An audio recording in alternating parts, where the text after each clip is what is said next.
اس video میں جو میں آپ کو حدیث مبارکہ بتاؤں گی نا، اس کو سننے کے بعد آپ کا دل خوش ہو جائے گا۔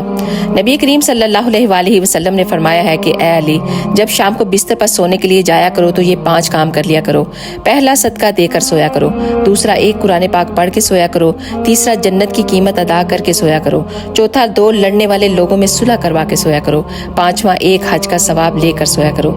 تو حضرت علی نے فرمایا کہ یا رسول اللہ، یہ ساری چیزیں ایک رات میں کیسے ممکن ہیں؟ تو آپ نے فرمایا 3 دفعہ سورۃ فاتحہ کو اگر پڑھ لو گے تو صدقہ دینے کا ثواب ملے گا۔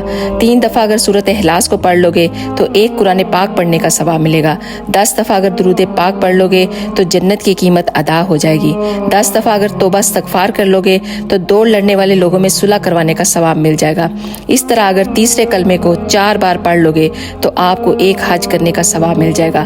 سبحان اللہ، یہ بہت ہی خوبصورت احادیث ہے، اس پر ضرور عمل کیجیے گا اور آگے بھی اس کو ضرور شیئر کیجیے گا۔